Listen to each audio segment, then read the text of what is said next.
Welcome to the Crusader Castle in Tampa for one of the most anticipated matchups of this long-time rivalry between Jesuit and Tampa Catholic. It's a who's crowd. Bucks Pro Bowl tackle Gerald McCoy is here dressed in green, as is Bob Henriquez, the legendary former football coach of Tampa Catholic. Tonight, the fourth-ranked Tigers take on the #1 Crusaders in our Spectrum Sports Showdown. Good evening, everyone. Welcome here to our courtside seats. Rishi Barran and former South Florida star Andrick Frazier. And Andrick, there's a reason why we do this game every year. We have a sellout crowd. We have two teams that made the Final Four last year and an atmosphere that is second to none.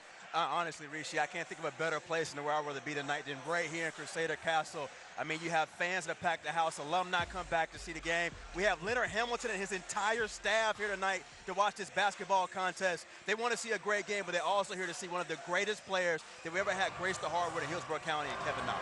Kevin Knox playing in his final regular season home game here at Tampa Catholic, and what a career he has had. One of the best players this area has ever seen, as you said, 7th best recruit in the nation by ESPN. He's making his final official college visit to North Carolina tomorrow, and at 17 years old is already a two-time gold medalist. This is a young man who does it all. What makes him so special? Well, really, it's his versatility. You don't find guys his size at 6'8" who has the potential to grow to possibly be almost 7 feet, shoot the basketball and handle it well as he does.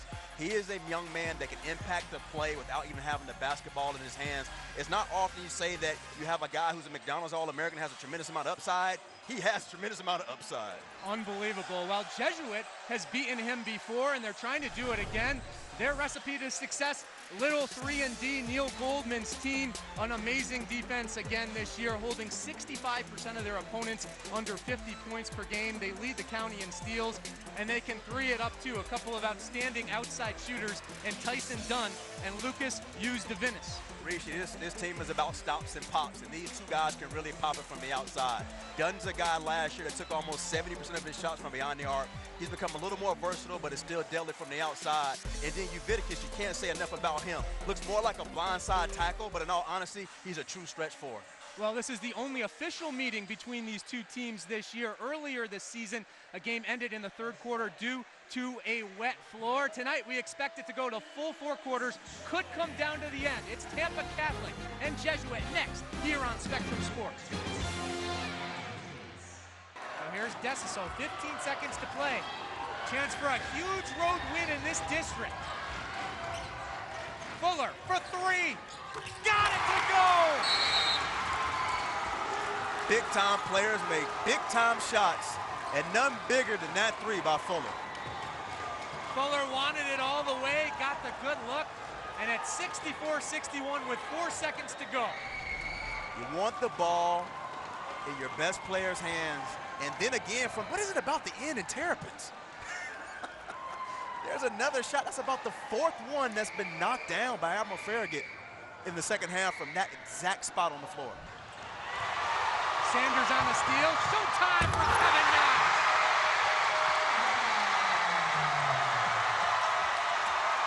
My team and I, we're going to have a really good shot at winning this year, so I think that was one of the biggest reasons I came back was to win a state championship, and we got a ways to go. We got some tough competition coming up, and I think my team and I are really ready. Difficult for a first-time coach to get things rolling, but they're rolling early. Well, here's a look now at the Terrapins starting lineup. Amari Goldburn has just been the heart and soul of this team all season long. Our first of 5 state title games live here on Spectrum Sports today. The Florida High Seminoles and Jones Tigers fighting it out for the Class 5A championship. Before she gets her medal, let's check in with Zach Aldridge, who is with Shardell Jones, our player of the game. Thanks, Zach. And there's that quote again, the epitome of a Jones basketball player, Robert Moultrie. That sums it all up, and so does what she just said. Providence staying strong for a bit, but then the shooting of the Spartans getting hot. They lead by 11 after 1. Coach, you don't get that number 7 ranking without playing a brutal schedule. All the teams on this list either making it here to Lakeland or ranked in the top 12 in the country. That's going to do it here. The clock reads 0. The Spartans have conquered again their 4th straight state championship win. The Calvary Christian Warriors off to the best start in school history, 13-0 and counting with their eyes on a deep run in the playoffs. But win number 14 could be the toughest yet against district rival Berkeley Prep, a Final Four team a year ago, a threat to return again this season. It's Calvary Christian and Berkeley Prep next on Spectrum Sports.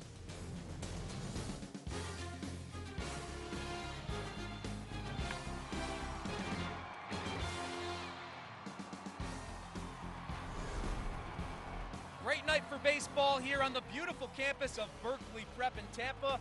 Welcome to Carlson Cone Field for this midseason mega matchup. A lot of Division I talent, including Nolan Hootie, who we'll see on the mound tonight. Yeah, Nolan Hootie, look, you got 5 verbal commits, and they're all to D1. Nolan Hootie is just one of them. He's a TCU commit, only a sophomore. He's got 19 innings pitched, 0 earned runs. Solid fastball, can run it up to about 87, 88 miles an hour. Really good changeup. Look for him to do pretty well on the mound tonight. If you wanted to see 2 great pitchers, you came to the right place. On the mound opposing Hootie, it's Julian Bosnick, as good as it gets as a junior. Yeah, dual threat. Junior can do it all, both offensively and defensively. Hitting .306 offensively, 13 RBIs, 4-2 record. What we're going to see tonight, him on the mound, 1.63 ERA. He's really a workhorse for the staff. 30 innings pitched, Rishi. Done well so far this year, and he's looking to have a good game tonight. We saw a great matchup between these two teams earlier in the year. Calvary Christian got the better of that, but they didn't have to face Bosnick. They will tonight. It's Calvary Christian and Berkeley Prep coming up next here on Spectrum Sports. To short. Cairo makes the play, and Calvary Christian does it again. 14-0 this year are the Warriors, with a huge win at Berkeley Prep against Julian Bosnick. Steinbrenner and Hillsborough in our first Spectrum Sports game, and let's show you the starting lineup now for the Terriers, the away team who will lead off. They've got the Romano twins up there at the 1 and 4 spots. Jared Candy, you see there, signed with Santa Fe Community College. A 300 hitter, swing and a miss, 3 pitches, 3 strikes, 1 out. Morris off to a good start. Here's the defense that he has behind him, and talked about brothers. We got a couple brothers out here too. Patrick out of the stretch, even though there's no one on, he feels more comfortable pitching out of the set. Hit deep to center field, all the way to the wall, looking up, and it's gone. Home run for Jared Candy, his first of the year, and Hillsborough on the board. We head to the bottom of the second inning. Lake Region and Bartow scoreless so far, and we're pleased to have the Thunder head coach, John Bridges. He's done a heck of a job there in his 8th season. And, Coach, playing a little short-handed today, but you guys came out swinging there in the first inning. Another 2-2. This one is driven to left field, in for a hit. Runner comes and will score. We're all tied up. Destiny Breeden in to make it a 1-1 game. And she hits this one hard to center field. Diving play made by Destiny King. Lake Region was down 4 starters, including star pitcher Mary Half. It really didn't matter. The Thunder picking up a 3-1 win at Bartow to head into the postseason. And Jamie, 14 hits for the Thunder. That was a little unexpected, and it was really the key.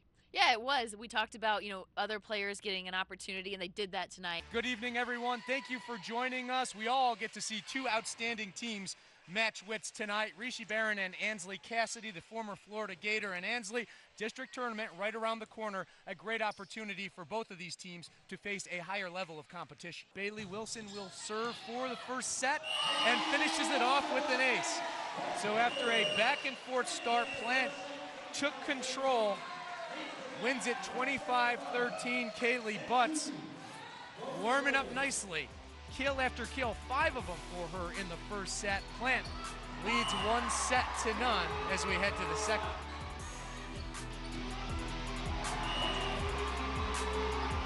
Quite a finish to the end of the first set has the Plant Panthers up 1-0 as we head to the second. And that's why Margot Sinibaldi smiling. We're here with the Panthers head coach. And you got a lot of different players, as you have all season, contributing. Great passing, great finishing. How much has that helped to have such a deep team this year? Let's check out now the 5A Falcons starting lineups, and they'll introduce themselves for us. Tori Berryhill, setter. Palm Harbor University's made the regional finals 2 of the last 3 years, never have raised the state championship banner, but they like their squad, think they might have a chance to do that this year, and they love the Angelo sisters, Jessica and Julia. Both Angelo sisters, very accomplished athletes. Both, one's a senior, one's a sophomore. They're just incredibly in sync with each other and have played together for a long time.